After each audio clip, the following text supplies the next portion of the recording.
Live from the Cactus Creek at Ibri, he is the king of prime time, Ghana's undisputed entertainment laureate, and still the youngest old man in Ghana. Put your hands together, show some love for the indefatigable KSM. The KSM Show. Thank you, folks. You know me. Once again, I have the audacity to come to somebody's house and then invite the person to be a guest on my show in his house. I'll be talking about the person very, very soon. But listen to this, folks. If you wanted to write a history of this country, a really good history of this country, modern Ghana, and write about the history of the politics, the history of the sports, the history of medicine, name it. You cannot do that without mentioning this man. We are talking about a true legend. I mean, nowadays everybody's called legend, though. Even I am from a legend, but no. We are talking about a legend, somebody I call a living symbol of legendary stature. Who am I talking about, folks? I am very, very humbled and very, very extremely pleased and honored to be in the presence of my guest, Dr. Nyaho-Tamakloe. Doc, welcome. Oh, one more, and then boom. Okay. So we are in the house, and we're taking a short commercial break. When we come back, trust me, we have so much to talk about. Stick around, we'll be right back.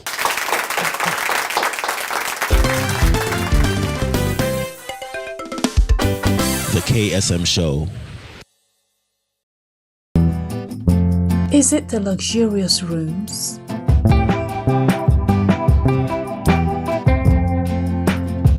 Or the serene green surroundings? Is it the tempting swimming pool?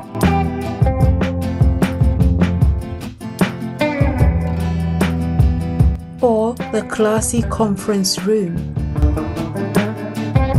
Or the cute gift shop?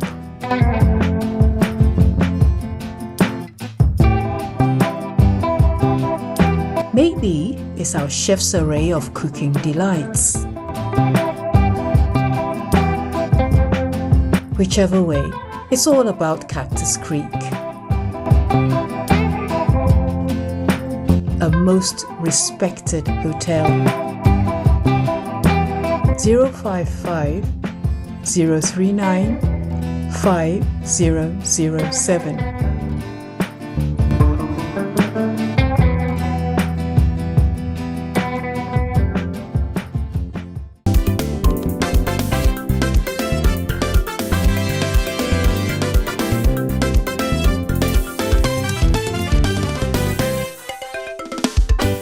The KSM Show. We're back. And Doc, let me start from here. Very, very, very. This, you have become the symbol for. This is a hat or a cup or what do you call it? It's a cup. It's a cup. Everybody knows you by this cup. Yeah. Well, how did it start? Well, I've been using it for quite a long time now, close to 50 years, I would say. And I remember somebody who made an interesting remark about that years ago, that he said, "Nyaho, if you are not careful, this cap will become your trademark." It is now. And interestingly, I met the person even today. That's Mrs. Dua. Wow. Noko Mabu. Really? And it has become your trademark. It has become. And quite a lot of people get at times surprised. I remember President Kufuor once asked me a question about it. About the He said, "Now this cap you have been wearing, do you know people think there's something inside?" Oh, really? And I said, "Kofi, do you think I wear it for nothing?" They say, "Hey." Don't go there. There's something in the cap. I remember very well. A lot of people have been talking about it. Some of them, they want to know. How do you get so attached to it? Well, I mean, I think I got this. In fact, even when I was an ambassador, I was using it. Okay, okay. Yeah, I'm so used to it, you know. I've been wearing for years. Well, well, that was just by the way. Now, this is how I want to start, folks. This is my first time of sitting in front of this legend. But let me tell you what happened. Let me give you a little history. I was on a show on television one time, maybe a year ago or so. And the guest asked me something about Kwame Nkrumah. And you know me, when you talk about Nkrumah, then I become a chatterbox, you know. So I spoke a lot about Kwame Nkrumah. And after I finished the show, the host of the show called me. He says, KSM, I got a call from Dr. Nyaho-Tamakloe. He was listening, and he wants you to call me. He wants you to call him. I said, what? Dr. Nyaho wants me to call him? He said, yeah. I was so excited, dog. You have no idea. So I called him, and the first thing he told me was, you really liked my what I said about Kwame Nkrumah. Yeah, your program on Kwame. Yeah, you really liked it, you know. And then I hung up the phone and I was thinking, this is a little unusual, because I know you to be a founding father of the MPP. That's right. And I know the MPP is the roots of, comes from the roots of the UP. The UP tradition. And the UP tradition That's right. does not really look favorably towards Kwame Nkrumah. So when you called me and told me you liked what I said about Nkrumah, I said, whenever I get a chance to interview him, that's the first question I'll ask. How does a UP man who is instrumental in founding the modern UP tradition be a fan of Nkrumah? It's interesting. You're not the first to ask this question. I was asked also in an interview by Mike Keegan. Oh, Mike Keegan asked you? He's still alive, you can ask him. Well, Mike Keegan said, you know, it appears you have some sort of contact through a discussion with you with sort of socialist thinking. But your tradition is not socialist. And then I said, yes. I've always been admired, I very much admired Kwame Nkrumah. My reason is quite simple. When Nkrumah came in, we were kids. I was born in 42. And Nkrumah came in the 40s, so you can imagine. But one thing I remember very well was that whilst I was a small little boy, I think I was in either class 3 or so, at Adbraka Presbyterian Primary School. The street used to be called Station Road, when we were young people. But now they have changed it to Kwame Nkrumah Avenue. It runs from Accra all the way to Circle. Now our school is just positioned somewhere by the roadside. It's an old school, Presbyterian school. And one day in the afternoon, as small boys, you know, we saw a crowd coming from Accra. And most of the people were on bicycles. And I was told in those days, the middle class rode bicycles. Oh, okay. Yeah, you can imagine. And then they came and stopped right in front of our school. So we were all sort of surprised. We were watching them, you know, the young kids. And we saw that they moved across to a story building right opposite our street, our school. And we didn't know one of Nkrumah's lieutenants was the trusted lieutenant. Kobla Agbele Bedema. Bedema. Bedema was staying, that was Bedema's house. So when they got him out of Jamesford prisons, they brought him straight to Bedema's house first, before they moved him to his house at what we now call Accra New Town. In those days, they called it Lagos Town. So we had the opportunity to have a look at Kwame. Oh. For the first time in my life. Right after jail? After jail. We powder on him and all sort of, you know. Wow. And amongst the people, there was my late granduncle called J.K.A. Tamakloe. a fanatic of Kwame Nkrumah, CPP. You know, he died recently. Now, so that's where I got to see Nkrumah at close range. And interestingly, the prison that he was, I have slept there too in my political history. Wow. Oh yeah, The same cell? Not the same cell. But the prison, yeah. He was put in one particular cell, but we were in the hall. There's a hall there and there are cells. You follow me? We were in the hall. But I asked about where he slept and I was shown. Wow. Yeah. Now, and I remember very well too, adjacent to our school was a politician by the name Brima from the north. And I mention his name because these are people whom I think we should learn something from. Just like one of our chiefs, our machines, they did it recently.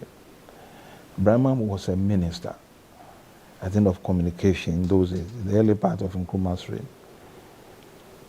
Now, when he was paid,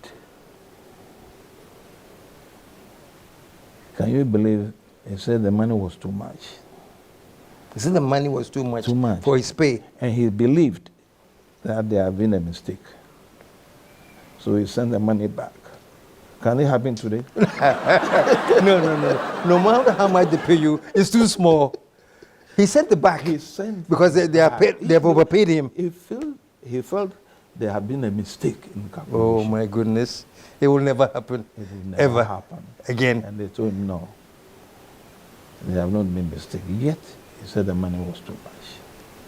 This can never happen now. Somebody too who did a similar thing recently was Tobo Afede. Yes. I'm sure you know about it. Yes, about the ex-gratia. Ex-gratia. You see, these are the type of people you can call leaders. And what really attracted me, let me come to the whole UP tradition. What attracted me into the UP more was the fact that the leadership then was selfless and they had integrity. Who were the leaders then? The leadership at that time, people like Aram Ponzan, at least those I came to meet. When I was a kid, we had numerous political parties, numerous, Muslim Council, Anglo Youth, what do you call it, Togoland Congress, Ashanti Youth, different, all sort of things. And Nkrumah decided that he wants one opposition party so that the country can progress. So the opposition was advised, I think, what the Anela or whatever was done in Parliament, and they were able to come out with a policy that all opposition groupings should be one, so that they can stand against Kwame and his party. And that was what brought the formation of the United Party. But you're talking about how the leadership then was so different that you liked, because they were selfless people? Selfless people, names that I can remember, those when I was a kid, SD Dombo. As I talk to you now, I want anybody to tell me that this is Dombo's property. J.H. Mensah, I am 100% sure he has no property. I know what I'm talking about. Aram Bonza, I don't know of any property. The Rocha had a little house somewhere here. Even that he built not quite long after that he died. A little, it's a hamlet, if I'll use the right word. These were leaders you can follow.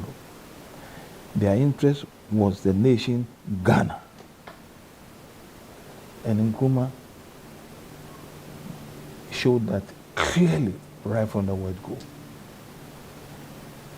Before independence, the whites virtually left us with nothing. And after independence, we had nothing. The only thing they did was to build a harbor at Takrady, put up a railroad, so that they can get access to the out of the country.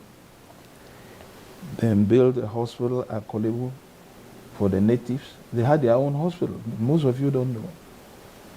We had what we call in Accra here, European hospital. Now Which was separate from the native hospital. absolutely. So Look Kolebu like was a native hospital. the native hospital was Kolebu. Kolebu. Yes. And the European hospital was. The European hospital is what now you call Ridge Hospital or Greater Accra Hospital. And it was a European hospital indeed. For Was only the- Europeans. Absolutely. Now, if you watch carefully the geography of a certain part of Accra, coming from a certain part of Adabraka, coming from Accra, you might have heard of a hotel by the name Avenida Hotel. Avenida, yes. Avenida Hotel, the long street that runs from Accra all the way and comes down towards what we have now as an overhead somewhere there. That street used to be called Boundary Road. And that was the boundary between the natives and the whites. I see. Kwame Nkrumah changed the name to Kojo Thompson Road. Okay. It was formerly Boundary Road. Boundary Road, you can make a search on that. And why is it a boundary road? The natives were all at the other On that side. And from that boundary road, you come up where they have the National Archives now. It used to be a park, huge park. The Catholic Cathedral came there recently when I was a kid. The Americans came to build it. The whole of that place was an empty land. The next major thing that you face or object that you see is a psychiatric place. Hospital, yeah. And that was built in 1907. Then from there, all the bungalows you see are for white. Ridge, that's the whole of Ridge, as Ridge goes. So basically, Ridge was like the European quarters. It is a republic. They had their own post office. They had their own police station. Whoa. Their police station is what Nkrumah used as an African. You see, you know the runabout. The circle there. The circle. Was a police station. It was a police post for the whites. Ridge police post. Wow. And believe me, I was told this one, I was really told this one that if you don't work there, you don't go there. That's a native. A native seen there after a particular time, you will be questioned. Like we had in South Africa. Wow. But So we had a really apartheid system. Absolutely. That has always been the objective of the English. Whoa. I was told what saved us was the mosquito. The mosquito killed a number of them. And as a result of that, They couldn't stay. they couldn't settle here. Unlike Kenya, where they had a very good weather. And indeed, some of them attempted to go on the hills. Like, what do you call Akwapi Mampong Hills, and some of these hills in Kwawu area. Because they wanted to stay. And the mosquitoes really were our savior. So you can see that they had the same plan like they had. The same for whole apartheid of- system the was same put in apartheid place. system. Well, in European quarters and the natives. Absolutely. Whoa. Absolutely. Absolutely. The same thing. We were just, and we were also lucky. Politically, we were a bit ahead of the other African countries. The agitation started quite early. And when Nkrumah came in, he put a lot of fire into it. And they had no other alternative after the 28th cross murder. 20th, yeah. The Christian Borg shooting. Yeah. Exactly. Yeah. What happened was that they had to give in. And that was what compelled them to give a self-government. And then later. I'm surprised you didn't sway towards the Nkrumah tradition, the CPP and the veranda. How did you sway them to the UP tradition? I remember, we asked questions that are quite interesting. When I was in detention with Kwesi Ama, I'm sure you might have heard of it. Yes. You know, Kwesi Ama was one of the closest associates of Kwame. Nkrumah, yes. By then, those of us in detention, that imprisonment that I can remember well, Kwame Pianim was serving in prison, and so on. Kwesiama was there, and some top lawyers and top politicians. And before then, I have been head of Accra House of Folk. I was chairman of the club. I came, brought the so-called revolution. So you have been with us, never said that for ages. And brought the change there, sacked 23 regular players, and brought in the young ones, including Shamukwe, Abladekuma, and these boys. Not quite long after that, I ended up in Nsawam with a case that was put on me for nothing, because later they had to release Doc, it. this is getting very, very interesting. Let me take a quick commercial break. Okay. When we come back, we'll take it from there. Folks, I'm back in school. I don't know about you. We're taking a short commercial break. When we come back, more of history lessons with Dr. Nyaho-Tamakloe. We'll be right back.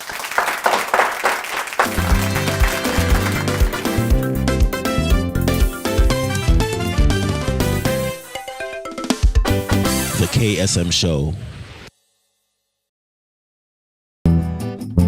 Is it the luxurious rooms?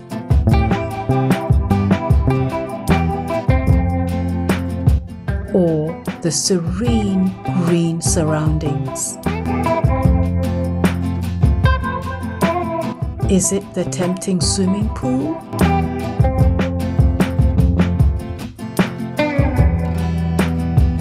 Or the classy conference room? Or the cute gift shop?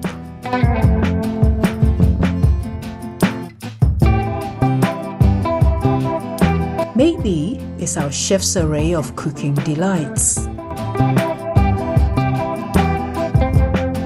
Whichever way, it's all about Cactus Creek. A most respected hotel. 055 039 5007.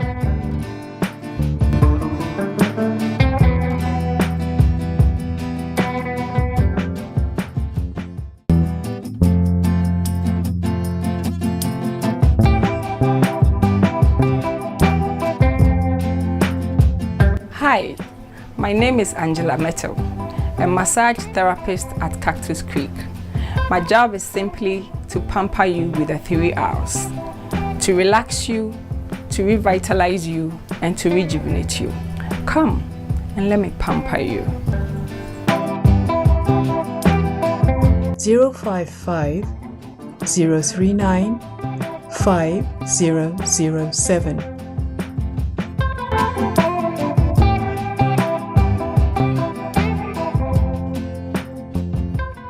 Most of you are loving my jacket. Mr. Sao, I am rough.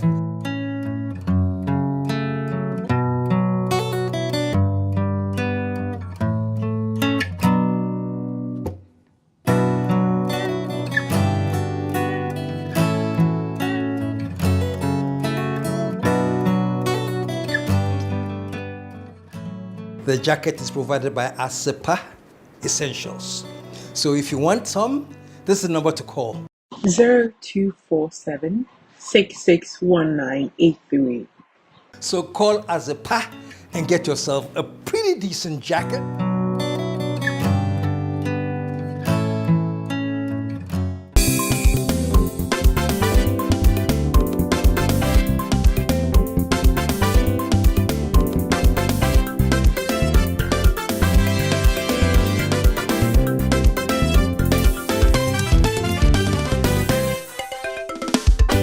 The KSM Show. Thank you. We're back and we are in school today. We are all learning. I told my cameramen who are much, much younger that I should know this, but even I'm learning how much more, how much less them. Anyway, we are back. Doc, this is so exciting. Yeah. So let's take it from when you went to prison. Yeah, the prison. And I went to how prison. you were in prison around that time, Dr. Exactly. It was quite interesting. There was a gentleman, a senior army officer, by name. It's important I mention the name because we are talking about history, really. Called Colonel C.D. Benny. C.D. Benny asked permission during the time of Jerry John Rawlings. You know, I went to prison twice. My first time was Kutua Champon. After that, I knew I have done wrong, and if I have been killed, I wouldn't mind. Yeah, we'll get to that because I know they arrested you for attempting a coup or something. That's right. We'll get to that. Okay. Then the second one was with C.D. Benny, not about a coup. That one had nothing to do with coup d'etat. And my C.D. Benny had a permit to go to Lome and bring down a German gentleman down to Accra. So I went with him. We brought the gentleman. He had a pass. Anywhere we go at a roadblock, you know, they read the pass and then they allow this. About a few days after we arrived, I was arrested, CD was arrested, and another one very senior lawyer. All I knew was I was first sent to airport police station cells. Then from the street to James Fort, Kwame Nkrumah's house. In those days, they had these so-called tribunals. You might have heard of them. You must always be guilty. You must be guilty. Oh, you must be guilty. So we're surprised we were sent to the tribunal like this. Within a short time, we've been thrown to prison. I had 5 years. Slap on me. Benny had the same 5 years. On what charges? That the charges are what till today I don't know, but I will tell you what God did.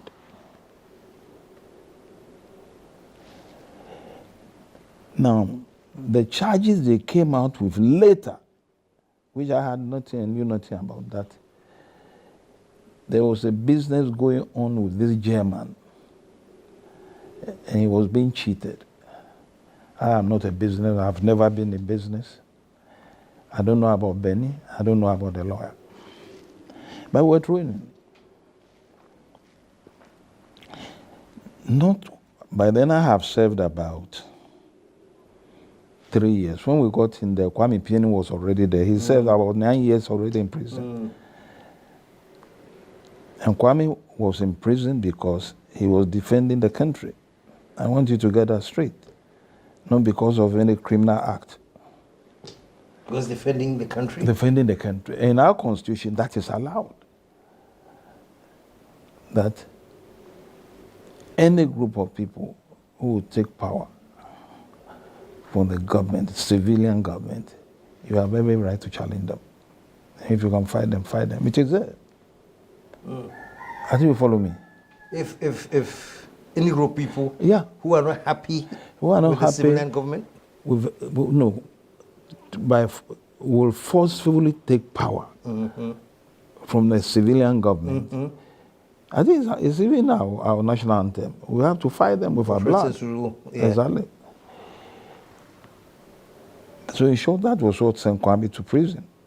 He was even lucky he wasn't killed. Now, we met Kwame. I always call him senior prefect. He was there already. And he was so helpful. Kwame was so helpful. In prison at he was so helpful. So we became quite happy, the three of us, And so we started the prison life. Then one day Kwame told me, Kwame said, you are a doctor. You work with the military, you work outside the country for years. We have a nice prison hospital. There's no doctor there. Why don't you practice here to help the inmates and some of us? But by then, inmates, prisoners were dying one after the other.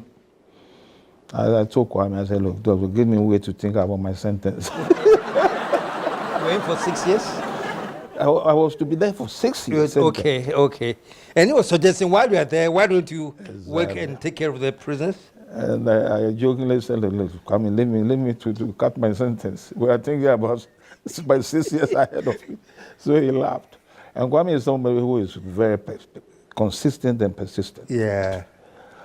And then he came back another time and said, look, I've already arranged for the Catholics to come and renovate it. There's a complete hospital there in Sawam. Wow. You'll be a journalist. If you go there, maybe they will let you see. No doctor. There's even a dental chair there. Really? Oh, yes. At the Zoom? As in some prisons. As well was well built. So Kwame came and said, he has arranged with the Catholic, because the Catholics used to come there to pray, you know. And they have agreed to come and renovate the whole place. And they did. Nicely. Furnish areas that have to be furnished. And lo and behold, I started practice there. So that's why you started your practice. Wow, show some love, man. Wow. Yeah, I became a regular medical staff for the inmates. For the inmates. And not just the inmates, the officers. Wow. The officers and their children. And there was one lady who had a case also at the female section, who luckily was a nursing sister. So he joins me every morning, and then we look after the patient. So you're working every day? It was a daily affair. I'm within the prison. I'm not getting out of the prison. But she was always brought in from the female section to the male section to assist. So she made the work very easier. So I was there when one day, believe it or not, people started agitating in Accra. There was this journalist, I always forget, but I'll get the name. He used to be editor of the Times during the time of Rawlings. I've forgotten the name, but I'm sure I'll get it. He wrote a strong article that why should 3 prominent Ghanaians be kept because of one white man. So people started agitating, which was quite unusual during Rawlings' time. Then within a short time, they brought the white man into Nsawam. By then I was playing tennis with Kwame. When we say tennis, just something to exercise your limbs. And then when the man appeared, he has been brought the previous night. Kwame brought him to what I would call the tennis court. And I left Kwame and the man there. Kwame said, Nyaho, I said, no. I don't think I can play tennis with such a person. Yeah. Well, I don't know what I have done to him. Did he remember you? He knew. Of course. He knows me. He knows the lawyer too. He knows Benny very well too. So I left. And then we were there one day when all of a sudden they said we should be released. By then I've already served 3 years of my life in prison. So they came just like that. The way they bring you, the same when they want you out hurriedly. So it was very unexpected. They just came and told you that? Unexpected. We have not finished serving the full term. Unexpected. So that will tell you. But look at what happened after that. After that, I came have my own quiet life. Then there's a gentleman. He's alive. I'll mention his name. He is now a member of the Council of State called Stanley Ajire Blankson. I'm sure you know him. He came to me and said I should help him to go and see somebody. And I went along with him. We went to where they now call immigration headquarters. But I didn't even know that it was an immigration office. I remember very well, we went to the 2nd floor. He knocked on the door was open, we entered.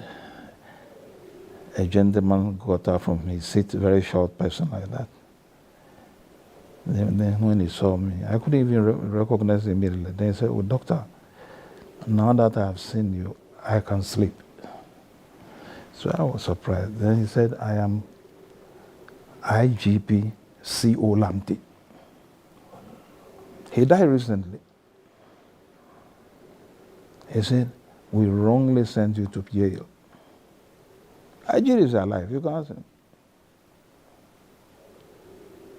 I just look at him like this. Wow. I could have been killed because in those days, killing was just the norm. I could have been killed.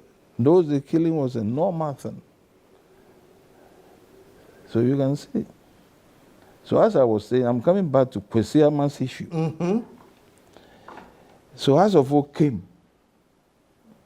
a whole bus of Accra household, the whole of Nsawan town heard about it, that they were coming to play against Prison 11. Prison 11 versus Accra household. No. Kwame was there in charge of the Prison 11 team. Kwame paid him. Wow. So they came in, and believe it or not, my small boys that I brought into the club, Shamu Kuya, Bladekuma, Dubate, Anyete Sowa, who are now big men, they all came. And we're watching them. They have developed so wonderfully. Now the people in Nsawan and these environs, they heard about it and they came to the gate, knocking the gate so that they should be open. They never opened them. you can't allow the civilians just to come into the air. Now when we finished with the football, so I had to address them. The boys, to encourage them. And there were a lot of people came, other inmates came to listen to what I was saying, including Kwesi Ama. So Kwame Pianim brought me a stool.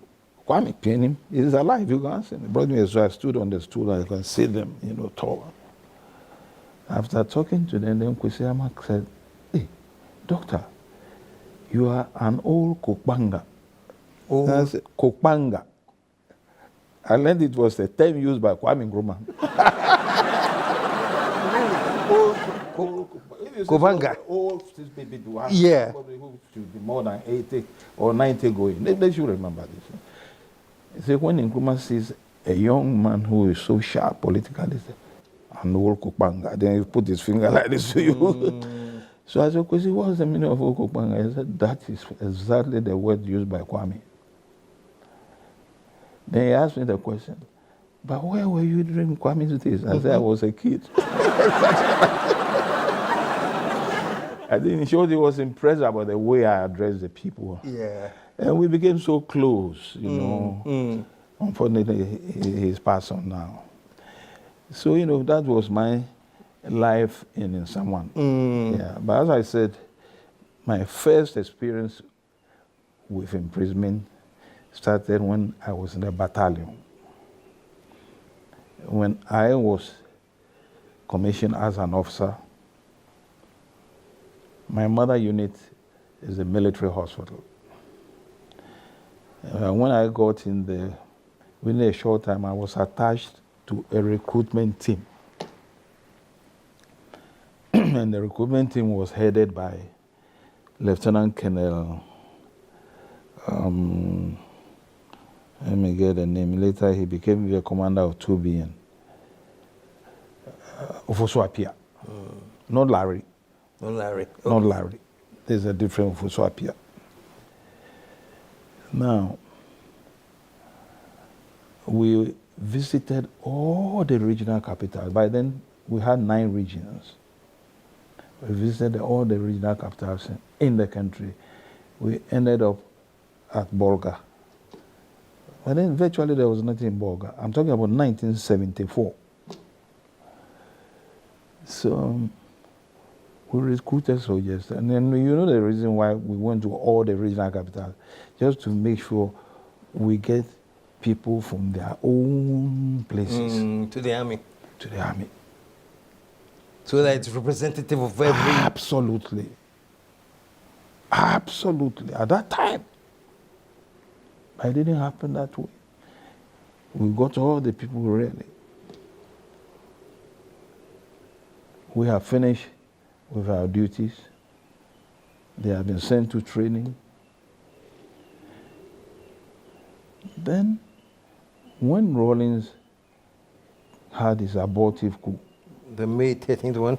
the May 15th, May I think. 15th, yeah. I was then in detention, myself and three other officers who were all soldiers, about attempted coup d'etat on Kutu Achampu. So we were thrown into Osha Fort. We were just there. That was where I had opportunity to meet for the first time in my life Pauli. He was brought in there. Just a quick rewind. Did you actually attempt to overthrow? Oh, we Kutu? did. You did? Oh, if I say we did, I'm telling you, we did. We were 4 officers. 3 captains, including myself, Captain Aye, Captain Totime, Captain Nyaho-Tamakloe. And our leader was Colonel George Minyela. Minyela was the leader. Oh, of course, he was a senior officer. He's been in a Champon government before, don't forget. He was the one who changed Kufrodra, George.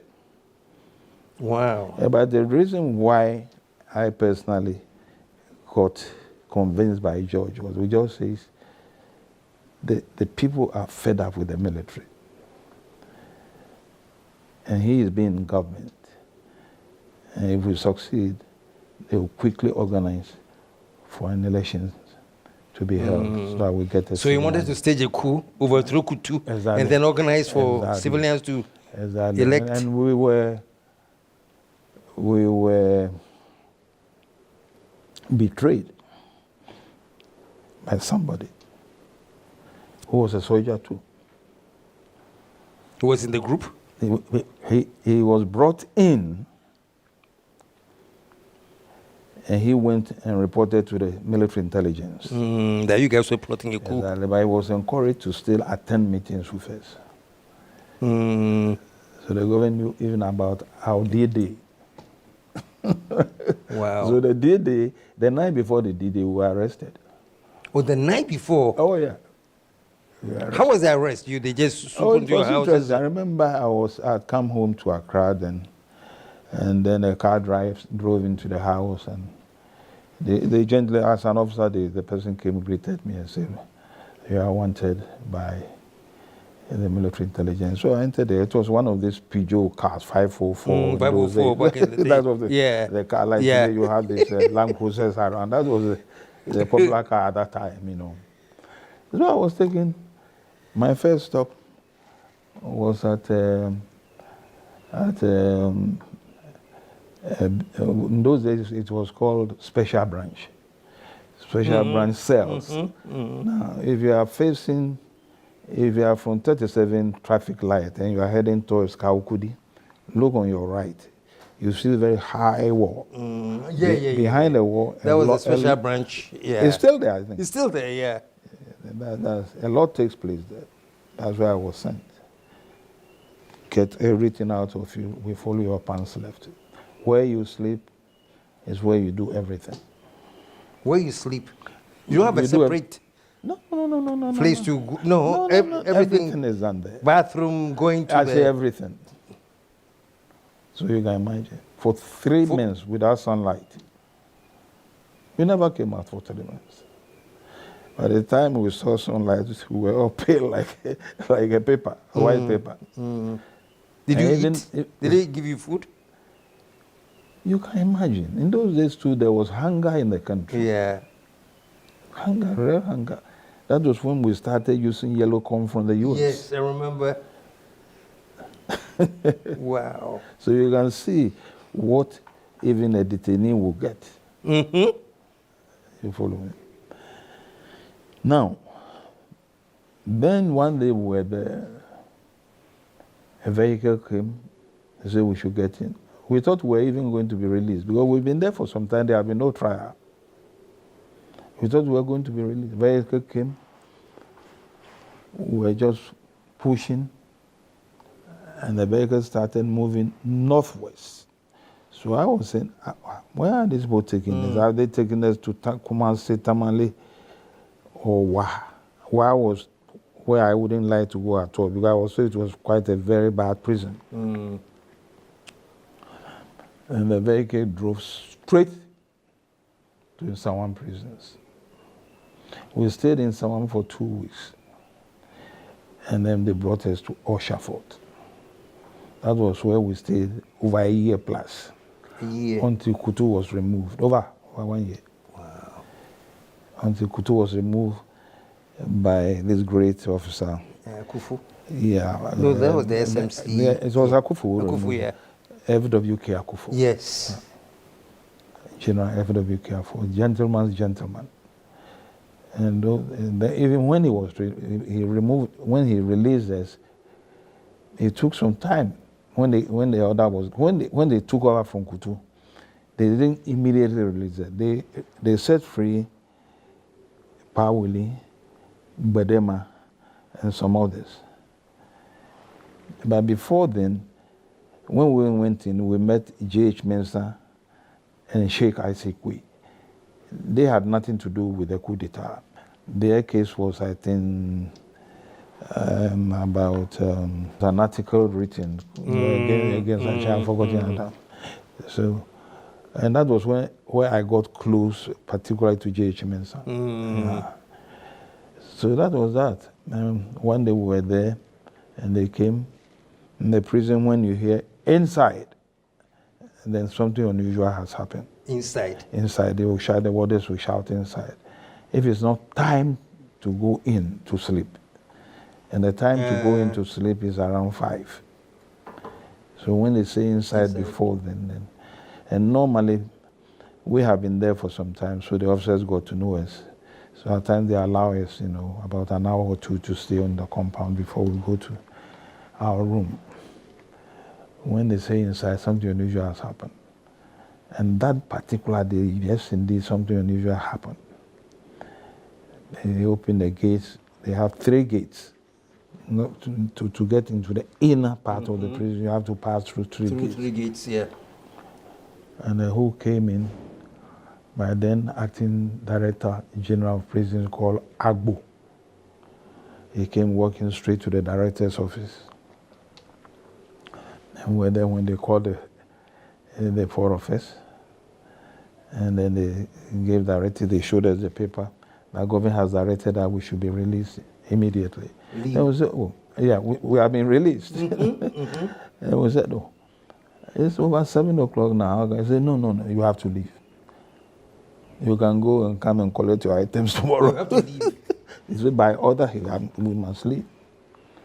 Were we afraid that maybe it was a setup or something? No. Okay. That was because they showed us a letter signed by the head of state, So we were released. We went to our respective homes, and then the following day we came and collected. I remember I went to collect my wristwatch and 1 or 2 things, Some of the clothing are almost in tatters, So that was my prison section. Now, the boys that I recruited, or we recruited into the armed forces, when Rawlings came to power in 1979, by then I had been released. I was leading my normal life. I remember I was driving from... You were still in the army? No, I have been dismissed from the army. Dismissed, okay. The 4 of us were dismissed from the army. In fact, they brought the documents to us at Oshafort. Okay, to dismiss, okay, all right, I get it now. So, I was just driving as a civilian. Now, if you are going from 37 junction, traffic light junction, you are heading towards Bemakam, you see that there is what we call an army mess just on the right side. They have recently, they have nicely renovated the church which used to be there. It's by the roadside. It's a Catholic church. So I stopped there to talk to somebody. And the person had left, and I was just about to enter my car. Then I saw a Prince Goer. You know a Prince Goer? That vehicle that was commonly used by the soldiers in those days, especially during 79. It carries normally either few junior officers or other ranks. So I realized the vehicle came straight in, stood right by my car. Then these young men, average age about 22, can't be more than that. They came out briskly. And they all, Somebody said, good afternoon, sir. I said, I was looking at them. I didn't know any of them. They said, sir, you are among the officers who passes into the armed forces. And I was the doctor in charge of that particular recruitment team. And we saw you, we recognized you and said, we are coming to pay our compliments to you. wow. The 5 of them were all members of the council. They were. They were members of the council, where Jerry was the chairman. The only boy I can remember whose name never forgets me is called Sheikh Tete. Now, even when I see him, I can't recognize him. So that was another phase of my life that was interesting. Wow. Wow. All of them. How could that happen? It happened. 5 of them. 5. All of them on the council. By then the council was made up of the majority, those really in control. The other ranks took over, and they were in control. So they had their number, highest number on the council, headed by Rawlins, with Boachejan as the deputy, and Bab Chamfo and the other people. You follow me? And you had recruited all of them. Yeah. Yeah. But even that particular coup, there's something about it a lot of people didn't know. That's the so-called revolution or the uprising. I call it a general ranks uprising. When I was in 1 battalion of infantry, from 37 I was sent to 1 battalion. All the battalions have got hospitals. So they should all have doctors. Any battalion should have a doctor. So I was sent to 1 battalion of infantry as a doctor. And a very close friend of mine, whose bungalow was next to mine, was called Captain Henry Smith. I'm sure you might have heard his name. His junior brother is the one in the NDC, and I always... Victor. Victor. That's Victor's senior brother. We were very close. We would go out together, in those days, young men, we were over the town. We drove all the way from Tema to, KTK and all these places. Wow. Henry was then in charge of the armory, the whole armory of Ghana. Do you understand me? Which is based at Michel Camp. In fact, because it's so dangerous, is not within the camp itself. It's outside the camp. They have demonstrated. They have made the area so beautiful. You see, that it's a military property. So Henry was the one in charge. Now, when the uprising came, the work to get the whole thing going was done by Henry. Henry? Yeah. Not only at that time, they had a group. If I had not been arrested earlier, definitely I would have been part of that group. But he was my close friend. Very, very close. Wow. Do I remember when they came and I had them been released, he met me and said, "Nyaho, you went too fast." You went too fast. Because you see, the idea was that people got fed up with the military. It's just like even the civilian government. When people get fed up with it, they want any means to get it out of power. People got fed up. You follow me? But myself, George Minila, and my other colleagues, maybe we were faster, as Henry put it. But they were planning also. So I think when we were arrested, they calmed down a bit. Until finally, when Akufu came on, they decided that's the right time to move. You follow me? So Henry is somebody history should not forget. But he left the army as a major. And during their time, During that time, he was in charge of the foreign ministry. He was in charge of the foreign ministry. Very interesting. Wow. And that, on that note, we have to end the first half of this very, very, very interesting historical account. But stay tuned, because that was then. When we come back, in our next episode, we're going to talk about now. We have talked about then. Let's now come to now and look at what the situation is now from the eyes of Dr. Nyaho-Tamakloe. I could have put my head on the block for Nanado when it comes to honesty at that time. And Nanado knew, and he knows, that one of the biggest problems facing this country is dishonesty, which you people call, what was the word you used? Corruption. Corruption. The president we have now in the Flagstaff House is not the Nanado that I know. I'm being frank with you. If you are working with the head of state, you are his vice. If he does something that you disagree, I believe what you do is take your pen and paper and resign. You must have that culture. You don't think about, oh, if I resign, people will be thinking, oh, why should I do that? What am I going to eat? Blah, blah, blah, blah, blah, blah. No, such people cannot lead the nation. And they should never get close to power. People with that culture of resignation should never get close to power.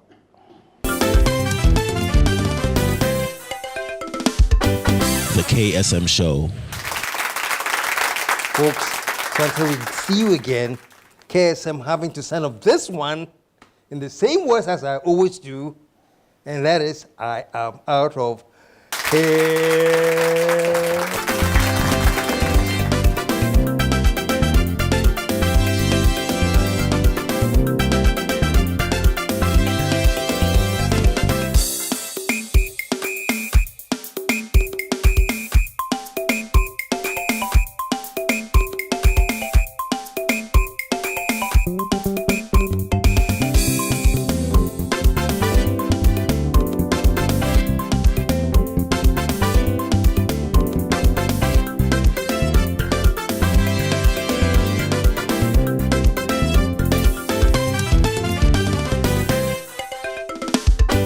The KSM Show.